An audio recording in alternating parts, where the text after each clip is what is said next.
오늘 데살로니가전서 3장 2장 13절 말씀을 보게 되면 우리가 하나님께 끊임없이 감사한다고 하는 표현이 있습니다.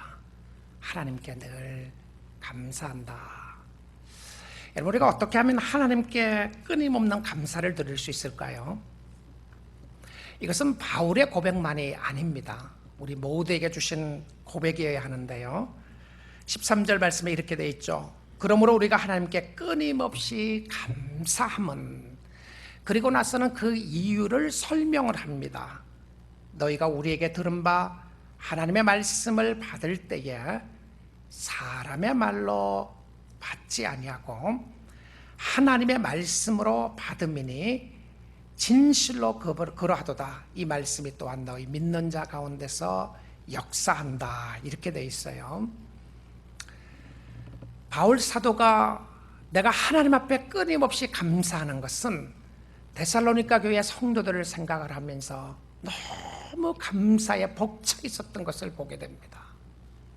여러분, 하나님의 교회를 생각하고 하나님의 성도들을 생각하면서 감사가 있으시나요? 주님, 우리 뉴라이프 교회를 생각하니 너무 감사합니다. 여러분, 그런 마음이 있으시나요? 그의 마음속에 벅차오르는 감사와 은혜와 축복을 바라보면서 하나님, 정말 당신들을 생각하며 내 마음속에 감사하는데 그 감사의 이유를 적고 있습니다. 왜 감사하는가? 바울의 마음속에 무엇이 있었기에 그의 마음속에 끊임없는 감사를 들을 수 있었겠는가? 여러분, 바울 삶 속에 있었던 감사의 근거는 하나님의 말씀과 관계가 있었습니다.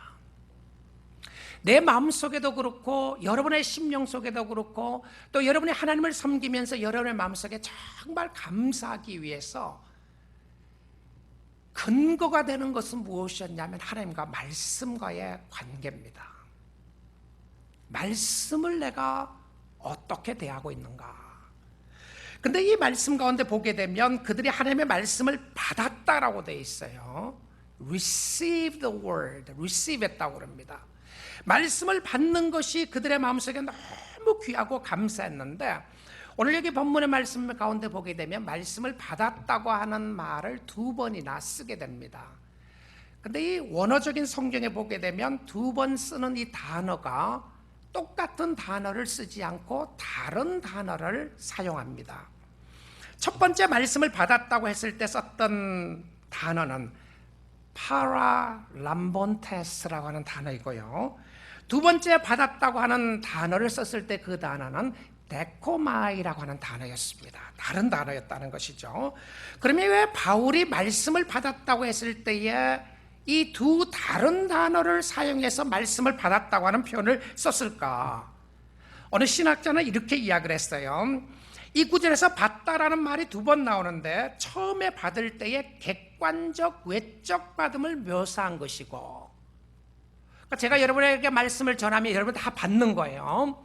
말씀을 받지 않는 사람이 있을 수도 있겠죠. 근데 여러분 다 말씀 받아요. 받는데 그 다음 받았다고 하는 표현은 주관적 받음을 이야기한다. 그러니까 객관적인 받음이 한 번 있고요, 그게 하나님의 말씀이군요. 하나님의 말씀은 진실입니다. 근데 여기서 끝나면 안 되는 거죠. 주관적인 받음은 내 삶 속에 나타나는 변화의 역사를 이야기한다는 것입니다. 여러분, 우리 많은 경우에 이렇게 될 수가 있어요. 하나님의 말씀은 진리입니다. 말씀은 생명입니다. 오늘도 참 좋은 말씀입니다. 좋은 말씀. 오늘도 내가 좋은 말씀을 받았습니다. 이걸로 끝나는 거예요. 근데 많은 경우에 말씀을 듣고 말씀을 받음에도 불구하고 변화가 일어나지 않는 것은 말씀을 단순히 머리로서 동의하는 그 차원에서만 그친다는 것을 보게 됩니다. 무슨 이야기죠? 두 번째 받음은 내 가슴으로 받는 것이에요. 이것이 하나님의 말씀이군요. 여러분, 똑같은 말씀을 전함에도 불구하고 어떤 사람은 은혜가 되고 어떤 사람은 은혜가 안 되는 사람이 있습니다. 어떤 사람에게는 말씀을 듣는데 늘 졸리기만 하는 거예요. 무슨 말인지 못 알아듣겠다고 하는 사람들이 있어요. 근데 어떤 사람은 아멘, 할렐루야, 주님 감사합니다라고 이야기하고 그것뿐만 아니라 그의 삶 속에 변화의 역사가 일어납니다. 왜 그런 것인가요? 여러분, 생명의 메시지가 전파되고 나면 주관적인 받음과 객관적인 받음이 함께 가야 한다는 것을 보여줍니다. 객관적으로 말씀을 받은 것뿐만 아니라 나의 마음속에 동의가 되어야 된다는 것이죠. 근데 이 마음속에 동의가 되고 받게 되면 마음속에 나타나는 증거가 무엇이었냐면 기쁨이 있는 거예요. 기쁨이 있는 것입니다. 근데 이 말씀이 머리와 가슴으로 받게 되면 믿는 자 가운데서 역사한다라고 되어 있어요.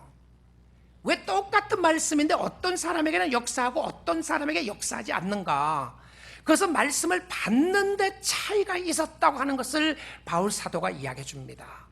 데살로니가 교회 성도들은 하나님의 말씀을 잘 받았어요. 이게 무슨 말이냐면 바울이 말씀을 가르치고 말씀을 적었는데요, 바울의 이야기한 이야기가 너 말이다, 이건 네 말이지 내 말이 아니다.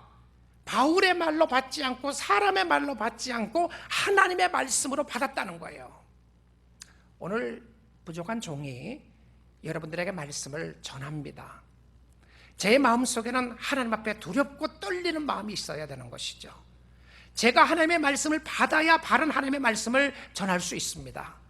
나는 말씀을 받지 않고 내 생각과 내가 원하는 것, 내 경험과 내 상황을 다 설명을 한다면 여러분 그거 제 이야기를 받을 이유가 없는 것입니다. 그게 무슨 하나님의 말씀이냐? 박 목사 이야기지. 그런데 제가 하나님의 말씀을 받고 하나님의 말씀을 선포하는 가운데 여러분이 말씀을 들으면서 이런 생각이 드는 거예요. 아, 하나님이 나에게 말씀하시는구나, 하나님이 목사를 통해서 나에게 말씀하시는구나라는 것을 받게 되니까 어떻게 됩니까? 마음이 너무 기쁜 거예요. 여러분 어떨 때는 말씀을 받는데 그 말씀이 찔리는 때가 있습니다. 근데 그 찔리는 사람들에게 있어서는요, 그 말씀을 받는 가운데 역사해 주신 하나님의 역사를 바라보고 감사합니다. 회개하고 감사해요. 아, 주님이 나에게 말씀하셨군요. 근데 놀랍게도 바울이 전했던 편지가, 쓴 편지나 전했던 말씀이 데살로니가 교회 성도들은 하나님께서 바울 사도를 통해서 역사하시는, 말씀하시는 것으로 받았다는 것입니다. 근데 이 말씀은 살아있어요. 제 이야기는 죽은 이야기입니다. 제가 하나님의 말씀을 전하면 그 말씀은 살아있는 이야기입니다. 왜 이 말씀이 살아있냐면 히브리서 4장 12절에 이렇게 이야기를 합니다. 하나님의 말씀은 살아있고 활력이 있다, 생명력이 있다는 것이죠.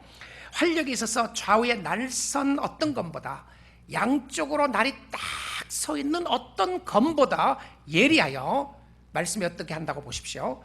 혼과 영과 및 관절과 골수를 찔러 쪼개기까지 하며, 그러니까 하나님의 말씀이 탁 찌르니까 우리의 마음속에 부딪히는 역사가 있기 시작하는 거예요. 근데 말씀을 들어도 아무런 부딪힘이 없으면 말씀 듣는 게 아니에요. 하나님의 말씀을 받는데 여러분의 삶 속에 주관적으로 받지 못하고 객관적으로만 생각하는 거예요. 판단만 하고 있는 거죠. 저 말씀이 좋은 말이냐 나쁜 말이냐, 왜 저렇게 표현하느냐, 왜 저렇게 말하느냐, 왜 저런 말을 쓰느냐고 앉아있으면 말씀을 듣기는 듣고 받기는 받는데 변화가 안 일어나는 거죠. 왜 그렇죠? 주관적인 말씀에 찔림이 없었기 때문에 그렇습니다. 근데 그것뿐만이 아니고 마음의 생각과 뜻을 판단하시나니, 그 우리의 마음과 생각의 뜻을 다 판단하시는데, 그러면 말씀 앞에 나가게 되면, 말씀을 받게 되면 말씀이 나를 또한 받아줍니다. 내가 말씀을 받으면요, 말씀이 나를 받아줘요. 삶 속에 가정에 자녀들에게 주시는 말씀을 받으면 그 말씀대로 행하게 되어 있습니다. 근데 이 말씀 속에 도대체 내가 받아야 될 이유가 뭔가? 여러분, 말씀을 들어야 될 이유가 뭐고, 내가 말씀을 받아야 될 이유가 뭔가, 하나님의 말씀이 나 삶 속에 전해주고 있는 유익이 무엇이냐면요, 시편 19편 7절부터 11절에 이렇게 되어 있습니다. 하나님의 말씀은, 율법이라고 되는 것이 말씀이죠. 하나님의 말씀은 퍼펙트하다, 온전하다, 완전하다. 하나님의 말씀이 퍼펙트하다, 완전하여 뭘 한다고요? 영혼을 소생시키며, 자, 여러분의 심령이 좌절되고 낙심될 때예요. 내 영혼을 끌어올릴 수 있는 게 뭔가? 내가 육신적으로 좌절되고 낙심되고 육신적으로 병이 들어서 아프면 밥을 먹어야 되는 겁니다. 약을 먹어야 되는 거예요. 근데 영혼이 병들었을 때에, 영혼이 어렵고 힘들 때 내 영혼을 소생시키는 것이 무엇인가? 말씀입니다. 말씀이에요. 여러분, 하나님의 말씀을 사랑할 수 있기를 주님의 이름으로 축복드립니다. 말씀에 생명력이 있고요, 말씀에 영혼을 소생시키는 역사가 있어요. 근데 이 소생시키는 모습을 이야기하면서 여호와의 증거는 확실하여 우둔한 자를 지혜롭게 하며 여호와의 교훈은 정직하여 마음을 기쁘게 하고 여호와의 계명은 순결하여 눈을 밝게 하시는도다. 이런 말씀 가운데 있게 되면 눈 떠집니다. 영안의 눈이 떠져요. 이 영안의 눈이 떠져서 영적인 세계를 보는 거예요. 영적인 세계를 보기 위해서는 무엇을 해야 되냐면 말씀 가운데 나가야 된다고 이야기를 합니다. 여호와를 경외하는 도는 정결하여 영혼까지 이르고 여호와의 법도 진실하여 다 의로우니 금 곧 많은 순금보다 더 사모할 것이며 꿀과 송이꿀보다 더 달도다. 내가 금을 사모하는 것보다, 은을 사모하는 것보다 내가 말씀을 더 사모하는데 말씀이 너무 스윗하다, 너무 달더라. 말씀이 타나요? 쓰나요? 쓰면 뱉는 거죠. 달면 삼키는 것이고요. 근데 이 말씀이 너무 단 거예요. 또 주의 종이 이것으로 경고를 받고 이것을 지킴으로 상이 크니이다. 말씀이 나에게 경고돼 주시고 말씀을 지킬 때 하나님이 나에게 역사해 주시는 심령의 놀라운 역사를 바라보게 되는 것이었습니다. 여러분, 성도로서 가장 중요한 것은 무엇이었냐면요, 하나님의 말씀을 사랑하고 말씀 지키는 겁니다. 교회로서 가장 중요한 것은 무엇이었냐면 말씀 사랑하고 말씀 가운데 거하는 거예요. 그래서 하나님의 말씀에서 이탈되고요, 말씀에서 떠나면 교회는 교회로서의 구실을 할 수가 없게 됩니다. 왜 교회가 썩어가고 왜 교회가 타락해 갑니까? 교회 역사를 통해서 우리는 너무 잘 알고 있습니다. 그때마다 타락할 때마다 교회는 말씀으로부터 멀어지게 되었습니다. 종교개혁의 핵심이 무엇이었죠? Go back to the word. 말씀으로 돌아가는 운동이었습니다. 말씀으로 돌아가자. 말씀을 더욱더 사랑하고 말씀 앞에 거꾸러지고 말씀 앞에 나가는 모습들을 갖게 되자. 그 말씀에 외에 그 모든 일들은요, 부수적인 겁니다. 부수적이다고 해서 그것이 중요하지 않다는 의미가 아닙니다. 다 중요해요. 교회 사역은 다 중요하지만 핵심적인 것을 놓치게 되면 비핵심과 비본질적인 것에서 목숨을 걸게 되어 있습니다. 사람은 핵심 놓치면 비본질에 목숨 겁니다. 그 비본질에 목숨 거는 것 중에 하나가 뭔지 압니까? 내 자존심입니다. 이 자존심이 꺾이면 모든 것이 꺾이는 것처럼 느껴질 때가 있는 거예요. 그런데요, 성도들의 심령 속에 본질적인 하나님의 말씀을 지키고 말씀을 사랑하고 말씀 앞에 거꾸러지고 말씀 앞에 엎들게 되면 그 모든 여러분의 사역 가운데 하나님이 주시는 은혜와 축복이 함께하게 될 줄 믿습니다. 우리 뉴라이프교회가 말씀 더욱더 사랑하기 원합니다. 여러분, 말씀 더 사랑하세요. 말씀 더 묵상하시고요, 더 읽으시고요, 더 주님 앞에 가까이 가시고 더 지키려고 발부둥 치시고요. 하나님의 말씀이 아니면, 하나님의 말씀이 선포되는 것이 아니면 이게 아니다고 생각을 하셔야 됩니다. 왜냐하면 그만큼 하나님의 생명의 메시지가 중요했기 때문에 그렇습니다. 자, 바울이 데살로니가 교회 성도들이 말씀을 받는 게 너무 기뻤어요. 여러분, 저는 바울의 마음을 조금 압니다. 많이 안다고 말할 수 없고 조금 아는데요, 이 아는 가운데 저에게 주시는 기쁨이 뭐냐? 목회하는데 정말 목회의 기쁨은 말씀으로 통하여 변화되는 성도들입니다. 저는 지난 10주 동안 2번이나 나눴어요. 기초교리였지만 사실은 복음의 핵심에 대한 클래스를 하게 됐는데, 제가 매 클래스에 가르치고 들어갈 때마다 제 가슴이 뜨거워지는 역사를 체험하게 됐습니다. 이거구나, 복음이구나. 그리고 그 복음 때문에 기뻐하고 복음 때문에 감사하고 복음 때문에 찬양하는 성도들 보는 것만큼 기쁜 것이 없어요. 말씀을 통해서 여러분의 심령 속에 변화가 일어나고 삶의 어떤 주님을 붙잡는 그 모습을 보는 것만큼 기쁜 것이 없습니다. 아마 바울의 삶 속에 그것을 생각했던 것 같아요. 그들의 삶 속에 주시는 은혜와 축복을 바라보면서 기뻐했는데, 두 번째로 바울이 뭐라고 그러느냐 하면요, 복음 때문에 기뻐하고 말씀 때문에 기뻐했다는 것은 이해가 가요. 근데 두 번째 이야기가 조금 이해하기 어려운 말씀을 하게 됩니다. 14절 말씀이에요. 형제들아, 너희가 그리스도 예수 안에서 유대에 있는 하나님의 교회들을 본받는 자 되었으니 그들이 유대인들에게 고난을 받음과 같이 너희도 너희 동족에게서 동일한 고난을 받았느니라. 바울은 같은 동역자들이 십자가 때문에 고난당하고 고통당하는 것, 그것 때문에 기뻐했다고 이야기합니다. 여러분, 그리스도인들은 고난을 인하여 어떻게 이 고난을 대처하느냐가 매우 중요한 모습인 것을 보게 됩니다. 그리스도인들은 고난 자체를 즐기는 사람인가요? 아닙니다. 고난 즐기는 사람 없어요. 아픈 거 안 아프다고 그래야 되는 것인가요? 나는 정말 아파 죽겠는데 안 아픕니다, 안 아픕니다 그러는 게 그게 신앙인가요?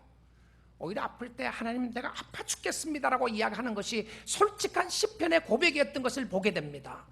근데 신앙의 신비 중에 하나가 무엇이었냐면 그것은 고난의 역사, 구속의 사역은 고난의 역사와 함께 온다는 사실을 보여줍니다. 이게 무엇이죠? 기독교는요, 십자가의 종교입니다. 고난의 종교였어요. 십자가 없는 기쁨은 없습니다. 금요일 저녁 시간에 고난이 없었다면 부활의 아침에 찬란한 영광의 아침이 없었을 것입니다. 오늘날 성도들은 고난의 십자가를 원하지 않습니다. 저도 싫을 때가 있어요. 이거 버리고 저거 주시면 좋겠습니다. 매직 같은 힘 있는 십자가를 원합니다. 내가 원하는 거 다 이루어줄 십자가를 찾고 그 십자가를 원할 때가 있어요. 제가 지난 주말에 멕시코 우리 교우들과 1박 2일 짧은 시간에 있으면 갔다 왔잖아요. 제가 짧은 시간들이지만 선교를 다니면서 제가 86년부터 거의 매년 여러 해 동안 제가 단기 선교를 다니기 시작했는데요. 근데 단기 선교 갈 때마다 제 마음속에 주시는 은혜와 축복들이 있어요. 그건 성도들이었습니다. 예수 믿는 사람들 만나는 게 너무 기뻐요. 너무너무 감격적이었는데요. 금요일 저녁 시간에 어느 교회가 예배드리는 그 예배 장소에 갔습니다. 그리고 제가 설교를 하는 시간이었는데요. 예배 가운데 찬양을 하는데 정말 찬양의 은혜가 됐어요. 저는 무슨 말을 하는지 무슨 찬양하는지 알아들을 수는 없지만 영이 함께 통하는 모습을 보게 되었습니다. 제가 멕시코 상황을 조금은 압니다. 그래서 제가 복음을 전했던 것이 정말 이들에게 진짜 복음을 전하면 좋겠다고 생각을 하고요. 내게 능력 주시는 자 안에서 내가 모든 것을 할 수 있다고 하는 그 말씀을 전했어요. 근데 저는 사실 역설적인 복음을 전했어요. 당신들이 복음을 들으면서 원하는 게 뭐냐? 내게 능력 주시는 자 안에서 모든 것을 할 수 있다는 내가 아니냐? 하나님, 나 돈 100만 불 주면 좋겠습니다. 하나님, 나 이 가난의 문제를 해결해 주면 좋겠습니다. 이거 나쁜 거 아닙니다. 기도할 수 있어요. 그런데 그런 세상적인 것의 모습을 가지고 정말 여러분의 삶 속에 힘들고 어려운 가운데서도 여러분, 그 멕시코에 있는 볼드에 있는 많은 사람들이 미국에 얼마나 돌아오고 싶어 하나요? 미국 살고 미국 들어와서 살게 되면 행복할 거라고 생각하지 않습니까?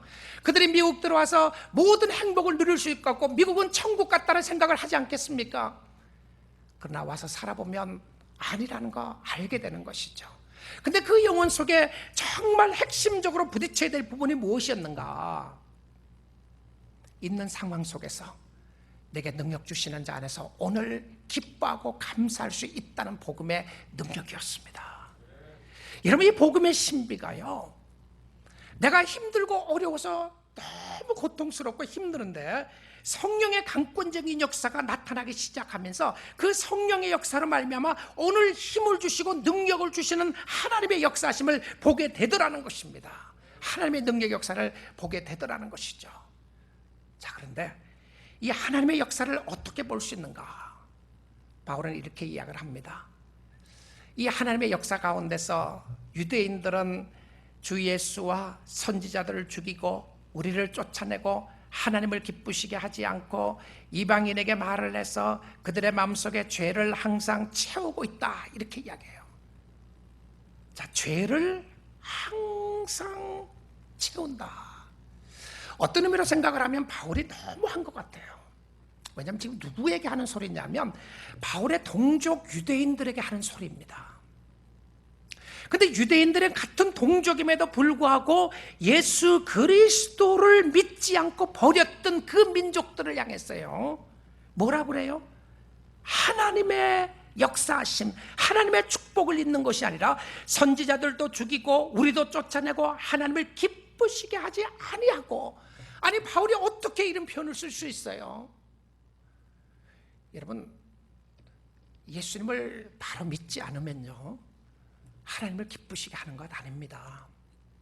어떤 사람이 이렇게 이야기해요. 나는 하나님은 너무 좋은데 예수는 싫다. 하나님을 믿는데 예수는 안 믿겠다. 어떤 경우는 하나님은 너무 좋고 예수는 너무 좋은데 예수의 사람들은 다 싫다. 이런 사람들이 있어요.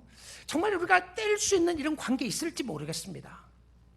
사실 오늘 이 본문 말씀만 봐도 불가능하다는 것을 보게 됩니다. 근데 하나님을 바로 섬긴다고 하는 의미가 무엇이었냐면 예수를 섬기는 것인데요, 예수님을 영접하고 예수님을 모시게 되면 하나님의 은혜로 채워지는 것을 보게 됩니다. 그래서 여러분, 유대인들이요, 지금 유대인들을 바라보면서 하나님 잘 믿어서 그들이 축복받았다, 그런 말 하면 안 됩니다. 왜 그런지 아세요? 아니, 하나님 잘 믿지 않아도요, 세상적으로 잘 사는 사람 너무 많아요. 근데 지금 유대인들은 하나님을 믿지 않는 유대인들, 하나님을 믿는 유대인들도 많이 있죠. 예수를 믿는 유대인들도 있어요. 예수를 믿지 않는 유대인들에게 그들이 세상에서 잘 사는 것이 하나님의 축복이었다, 그렇게 말할 수 없어요. 성경은 그렇게 이야기하지 않아요. 왜냐하면 정말 믿음의 조상들로서 유대인들이 누구이냐면 예수 안에 있는 사람들이 선택된 유대인인 줄 믿습니다. 예수 안에 있는 사람들이었어요. 자, 그런데 그리스도인들은 고난 자체를 즐거워하는 사람은 아니지만 고난 가운데서 즐거워하는 사람들이에요. 여기 차이가 있습니다.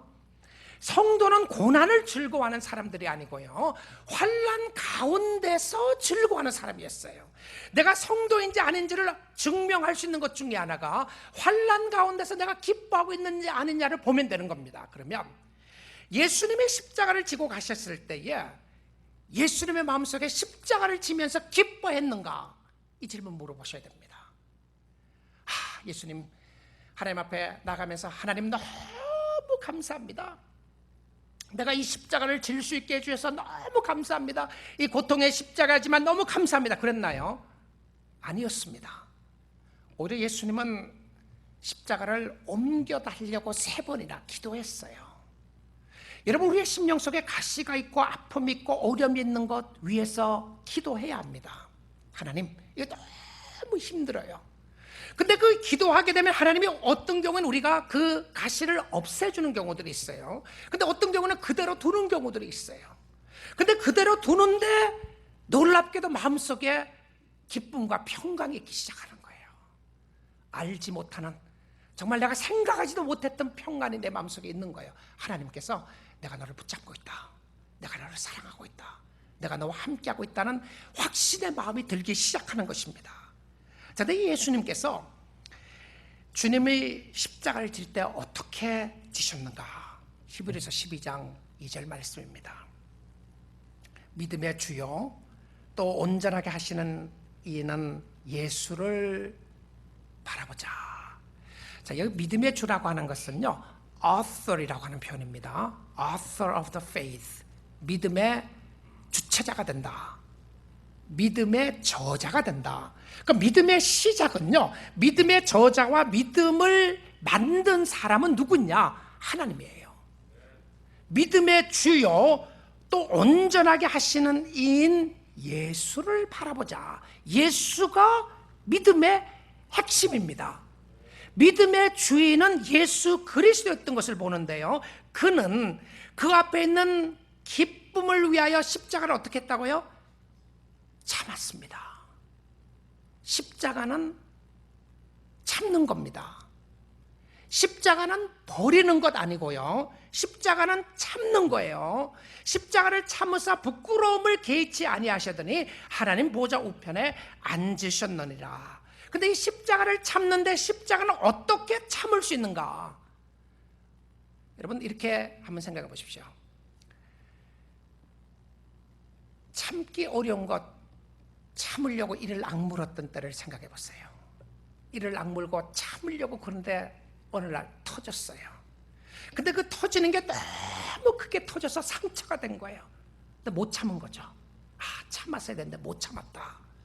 이를 악물고 참으려고 했는데 터지는 역사들을 보게 됩니다. 내가 그러지 말았어야 됐는데 그랬던 모습들을 보게 돼요. 그런데 여러분, 십자가를 지는 것은요, 이를 악물고 참는 것 아닙니다.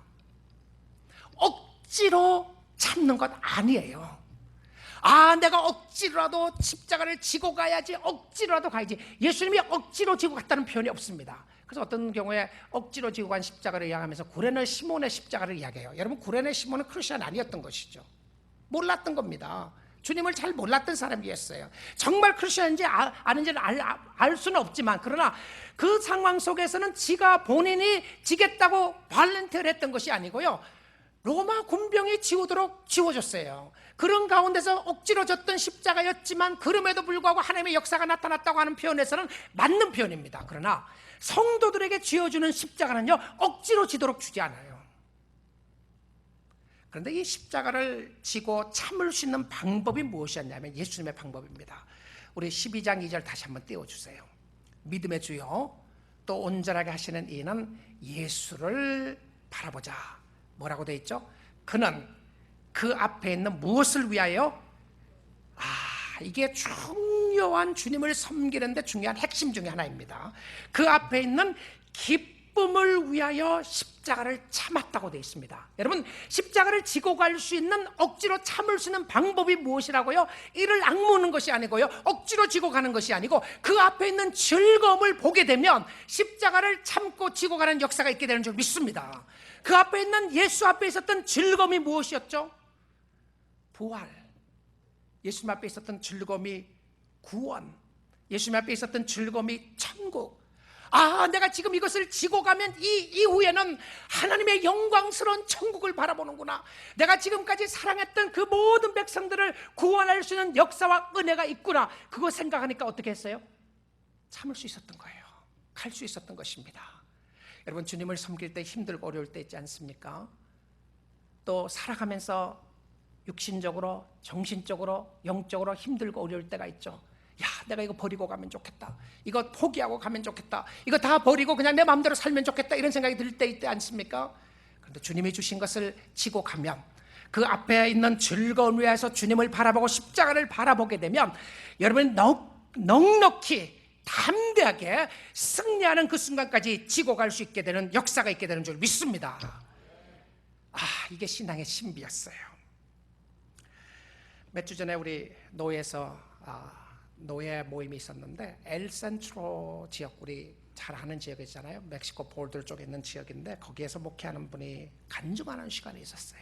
그래서 그 간증을 하면서 그 지역이 얼마나 더운지, 어떨 때는 110도, 120도까지 올라가는 시간들이 너무 많고, 그래서 교회 사무실에 들어가면 AC를 켜놓고 있고, 바깥에 나오면 너무 덥고 아무것도 할 수 없고, 냄새도 많이 나고, 그 지역에는 냄새도 많이 나고 바람도 불고 먼지바람이 그렇게 많은 지역이다.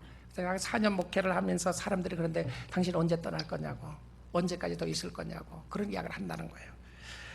그런데 그러면서 이야기를 합니다. 요즘 목회지 갈 만한 데가 없고 목사들이 다른 데 갈 데가 없다. 이제 목회자를 놓고 하는 소리예요. 근데 젊은 목회자인데요, 그냥 간증하는 겁니다. 그러면서 하는 이야기가, 목회지가 없는 것이 아니라 목회지는 너무 많이 있는데 내가 가려고 하는 목회지가 없기 때문에 목회지가 없는 것이다. 그러면서 나는 이런 곳에 가야 되고, 교인 숫자는 얼마나 돼야 되고, 어느 도시에 있어야 되고, 학군의 어느 지역에 있어야 내가 살아야 되고, 이런 걸, 내가 원하는 걸 다 가지고 이야기를 하니까 갈 데가 없는 것이다.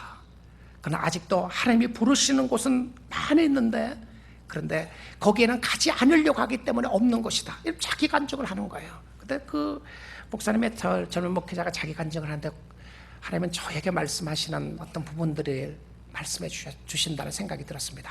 정말 감사해야 되는구나. 정말 감사할 수밖에 없고, 감사와 찬양을 들을 수밖에 없는 것이, 때론 저의 삶도 그럴 때가 있고요, 여러분도 혹시 그럴 때 있지 않습니까? 여러분의 마음대로 원하는 거 있는 거예요.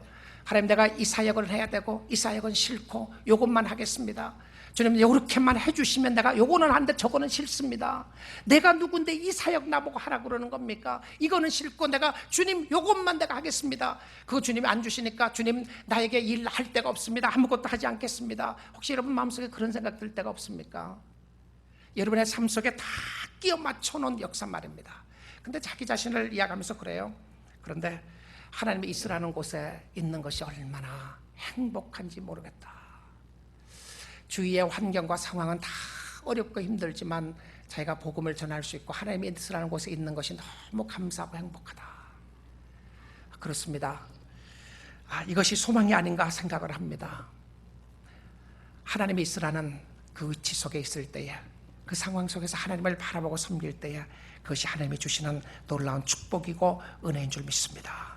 하나님은 우리의 중심 속에 하나님을 두기를 원하십니다. 가장 중요한 것은 하나님을 중심에 두는 거예요. 내가 지속적으로 감사하기 위해서 내 중심 속에 늘 보아야 되는 것은 누가 내 중심에 앉아있느냐, 내가 앉아있느냐, 사단이 앉아있느냐, 세상이 앉아있느냐, 물질이 앉아있느냐, 나의 성공이 앉아있는가, 나의 실패가 그 자리에 있는 것인가, 아니면 정말 주님이 앉아있는 것인가. 주님을 보고 싶은, 주님 앞에 나가고자 하는 열정과 상황과 형편이 중요했던 것을 보게 됩니다. 자, 그런데 이 주님을 섬기려고 하면 방해 세력이 있어요. 여러분 이 말씀 속에서도 이거 보면서 그런 생각이 들지 않을지 모르겠어요. 17절 말씀을 한번 보십시오. 형제들아, 우리가 잠시 너희를 떠난 것은 얼굴이요 마음은 아니니 너희 얼굴 보기를 열정으로 더욱 힘썼노라. 그러니까 바울이 데살로니가 교인들을 버린 게 아니고 떨어졌다고 이야기합니다. 이 떨어졌다고 이야기하는 모습은요, 고아가 되었다고 하는 이런 표현에 썼던 표현이에요. 그러니까 자기가 부모로서 고아처럼 아들을 사랑하는 자녀들과 떨어질 수밖에 없는 상황 가운데 있었는데 너무 가슴 아파하는데 사람들은 자기에게 이야기하는 거예요. 우리를 버린 게 아니냐 이런 생각하는 게 자기가 마음이 너무 아팠는데 그래서 더 보고 싶다고 이야기하는 거예요. 또 너무 보고 싶어서 가려고 그러니까 18절입니다. 그러나 바울은 한 번, 두 번, 한두 번이라고 하는 표현이에요. 한 번은 아니었다는 것이죠. 한 번, 두 번, 정말 두 번이었는지 아니면 여러 번이었는지 아마 여러 번이라고 하는 표현이 맞는 표현이라고 생각합니다. 여러 번 가고 싶었는데 누가 막았다고요? 사탄이 우리를 막았도다. 아니 바울 같은 사도가 사탄이 막았다고 해서 못 가나요? 사탄은 정말 우리의 가는 길을 막고 아무것도 못하도록 막는 것인가요? 결과적으로는 하나님이 바울을 통해서 그들의 영혼들을 보게 합니다. 역사하고 축복하세요. 그런데 어느 날 어느 순간에 어떤 때 속에서는요, 사단이 우리의 길을 방해할 때가 있어요. 여기서 방해한다고 하는 표현은 어떤 모습이냐면 다리를 파괴한다고 썼을 때 썼던 단어였습니다. 군사적인 의미로서요, 가는 길을 미리 알고 차단시켰다는 거예요. 여러분보다요, 여러분의 가는 길을 가장 잘 아시는 분이 누구냐면 하나님이죠. 하나님 다음에 아는 사람이 누군지 아세요? 사탄입니다. 여러분보다 가야 되는 길을요, 여러분이 어디로 어떻게 가면 빠져드는지 너무 잘 아는 게 사탄이에요. 여러분에게 어떤 미끼를 주면 그 미끼에 물리는지 압니다. 사단이 주로 던지는 미끼가 뭔지 아시죠? 그 중에 하나가 뭐예요? 절망입니다. 낙심이에요. 낙심의 미끼와 절망의 미끼를 던지면 다 무는 거예요. 근데 그래갖고 낙심되고 좌절되고 절망되는 역사들을 많이 바라보게 되는 것을 이야기합니다. 바울이 가려고 하는데 길을 막았다는 거예요. 근데 이 사단은 사람들을 사용하기도 하고요, 환경을 사용하기도 하고 또 여러 가지 주위의 상황들을 조성해서 그렇게 가도록 합니다. 근데 사단의 의도는 분명합니다. 사단의 의도는 성도들을 하나님으로부터 떨어지게 만들고자 하는 것이 사단의 의도입니다. 그게 핵심이에요.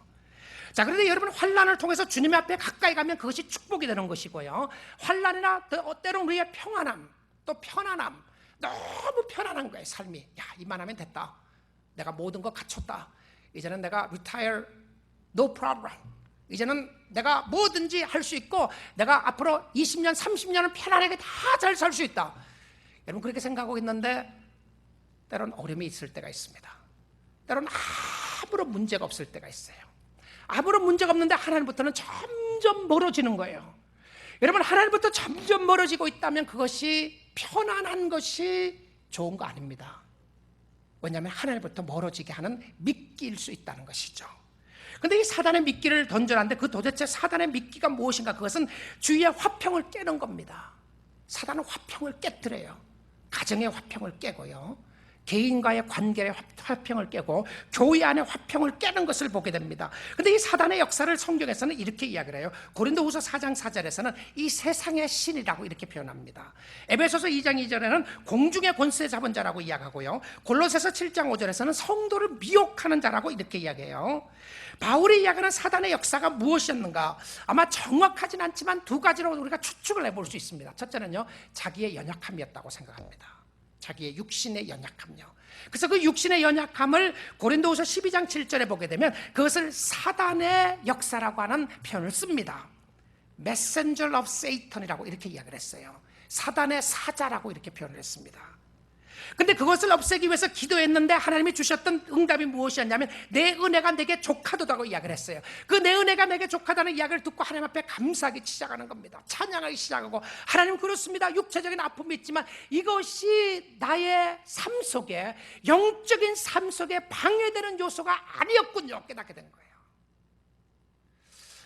여러분, 주님을 섬기면서 각자 개인적으로 당하는 어려움과 힘든 일이 있어요. 근데 그것이 결코 성도들의 신앙에서 떨어지게 하지 못할 줄 믿습니다. 믿음이 그렇게 보잘것없고 약하고 믿음이 그렇게 터무니없고 힘이 없는 것이 아니었습니다. 믿음의 역사는 그 모든 역사를 파괴하고 일으켜 세울 수 있는 능력의 역사인 줄 믿습니다. 바울이 두 번째로 생각했던 것은 이런 것이었다고 생각이 듭니다. 복음을 전하는데 방해 세력들이 있었던 것이죠. 가는 곳곳마다 폭동이 일어나게 되고요, 어려움이 있었습니다. 환란이 있었어요. 근데 이것은요, 일시적으로 그렇게 했습니다. 계속적으로 됐던 것이 아니고요, 정확하게는 잘 모르지만 그러나 이런 일들이 그가 하는 사역에 방해가 됐던 것 같습니다. 여러분, 사단의 역사는 현실입니다. 사단의 역사가 있는 것이죠. 우리가 하나님으로부터 멀어지게 하는 방법 중에 하나로 사단의 역사가 있습니다. 자, 이런 일이 있을 때 우리가 어떻게 해야 되는 것인가? 그러면 사단이 강하니까 나는 아무것도 할 수 없는 것인가? 아닙니다. 베드로전서 5장의 방법을 가르쳐 주십니다. 근신하라, 깨어라, 너희 대적 마귀가, 사탄이 우는 사자같이, 여기 라이언입니다, 우는 사자같이 두루다니며 삼킬 자를 찾나니 삼킬 자를 찾고 있다고 되어 있습니다. 너희는 믿음을 굳건하게 하여 그를 대적하라. 이는 세상에 있는 너희 형제들도 동일한 고난을 당하는 줄을 알미라. 대적하라. 믿음으로 어떻게 해야 된다고요? 대적하라. 그러면 어떻게 해? 사단이 물러갑니다. 말씀의 역사로, 믿음의 역사로 대적하는 가운데 사단의 역사가 물러가게 되는 역사가 있게 되는 줄 믿습니다. 물러가게 됩니다. 물러가게 돼요. 믿음의 싸움이었습니다. 믿음이 이깁니다. 믿음이 이겨요. 믿음이 이깁니다. 이것이 하나님의 약속이었습니다. 자, 하나님을 사랑하는 사람들은 하나님의 사람들을 사랑합니다. 데살로니가전서 2장 19절 20절 말씀을 보는데요, 한번 보겠습니다. 우리의 소망이나 기쁨이나 자랑의 면류관이 무엇이냐? 그가 강림하실 때 우리 주 예수 앞에 너희가 아니냐? 여러분, 이건 무슨 뭔가 잠깐 잘못됐다는 생각이 들지 않으세요? 너무 신앙이 없는 사람 모습 같지 않으시나요? 아니, 신앙 있는 사람이라면 나의 자랑과 나의 면류관과 나의 소망과 나의 기쁨은 오직 예수다, 그래야 되지 않아요? 예수 그리스도가 나의 모든 것이 되시고, 바울은 그런 고백했습니다. 예수 그리스도가 나의 소망이 되시고, 바울이 고백했어요. 예수 그리스도가 나의 유일한 기쁨이 되는 거 고백했습니다. 예수 그리스도가 나의 유일한 자랑의 면류관이다 고백했어요. 근데 이 데살로니가 교회 편지를 쓰면서 또 하나 바울이 이야기하는 놀라운 역사가 있습니다.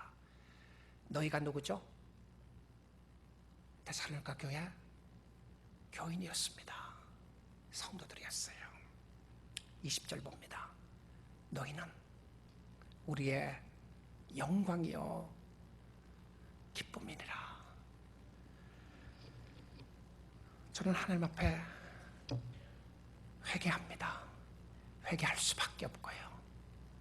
정말 우리 교회 성도들을 다 보면서 당신은 나의 영광이고 당신은 나에게 면류관이고 당신은 나에게 정말 기쁨이다고 항상 할 수 있었는가? 아니었습니다. 여러분, 혹시 여러분은 그러시나요? 옆에 있는 사람들 보면서 당신은 나의 면류관이고 당신은 나의 영광이고 당신은 나의 축복입니다. 아니면 예수님은 너무 좋은데 교회는 미워서 죽겠습니까? 우리 다 회개해야 합니다. 바울의 삶 속에 어떻게 이런 마음을 가질 수가 있었을까? 저는 이유가 하나였다고 생각합니다. 그게 뭔지 아세요? 예수님과 성도가 붙어 있었던 거예요. 그것을 union with Christ. 그리스도 안에 붙어 있는데 그 그리스도 안에 붙어 있는 사람이 누구예요? 나도 붙어 있고요. 여러분도 다 붙어 있는 거예요. 여러분 다 붙어 있어요. 여러분 귀한 사람들입니다. 옆 사람들 다 귀한 하나님의 자녀들이고요. 하나님을 섬기는 사람이었는데 그가 정말 힘들고 어려웠을 때에 그의 심령 속에 그의 삶 가운데 특별히 이 교인들이 누구였나요? 그가 전도했던 사람들이었어요. 그가 이런 정성과 열정을 다해서 그런 말을 할 수 있었던 것은 그가 전도해서 낳았던 자녀들이었습니다. 여러분, 우리의 마음속에 이런 열정과 이런 마음을 가지지 못하는 이유 중에 하나가요, 내가 전도해서 낳은 자녀들이 없는 거예요. 내가 전도해서 그 사람이 예수 믿는 사람의 자녀들이 없으니까 이런 말을 하기가 너무 어려운 것이죠. 당신은 정말 얼마나 소중하고 귀한지 모르겠다는 말을 할 수가 없었던 것을 보게 됩니다. 여러분, 우리의 심령 속에 성령의 역사로 말미암아 열매 맺혀지는 역사가 있기를 주님의 이름으로 축복을 드립니다. 최상의 면류관은 세상의 금은 보화가 아니었습니다. 명예와 지위도 아니었어요. 주님은 성도들을 보면서, 변화된 성도를 보면서 이렇게 이야기를 했습니다. 이사야 61장 3절입니다. 무릇 시온에서 슬퍼하는 자에게 화관을 주어 그 죄를 대신하며 기쁨의 기름으로 그 슬픔을 대신하며 찬송의 옷으로 그 근심을 대신하시고 그들이 의의 나무 곧 하나님께서 심으신 그 영광을 나타낼 자라 일컬음을 받게 하려 하시면 누구였습니까? 성도들이었어요. 하나님의 백성들이었고 하나님의 자녀들이었습니다. 여러분, 하나님의 자녀된 여러분은 하나님의 영광스러운 면류관이고 성도들에게도 영광스러운 면류관인 줄 믿습니다. 그리고 함께 있는 동역자들 다 하나님의 영광스러운 면류관이고 하나님의 축복이었던 것을 보게 됩니다.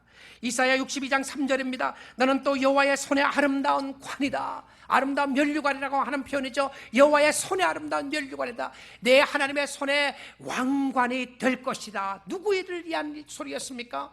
이스라엘 백성들이 회복해 되는 역사가 일어나고 난 이후에 시온의 백성들이 하나님을 바라보고 하나님을 찬양하면서 그들의 영혼이 주님을 찬양하고 주님을 바라보는 그 백성들을 바라보면서 당신은 하나님의 손에 영광스러운 면류관이 될 것이다. 여러분, 그러기에 주님 사랑하고 여러분의 마음속에 있는 정말 자신감을 가지시고 하나님을 섬길 수 있기를 주님의 이름으로 축복드립니다. 여러분, 하나님의 손에 있는 영광스러운 면류관이고요, 하나님의 축복 속에 있는 축복의 사람들이었습니다. 그뿐만이 아니었죠. 옆에 있는 사람들도 함께 하나님이 이렇게 세워주시고 축복해 주시는데 너희는 우리의 영광이고 기쁨이다. 이런 고백을 할 수 있는 저 여러분이 되면 좋겠습니다. 예수 안에서 한 형제 자매된 우리들입니다. 그렇게 사랑하고 섬기는 가운데 주님이 주시는 놀라운 축복이 함께 할 수 있기를 주님의 이름으로 축원드립니다.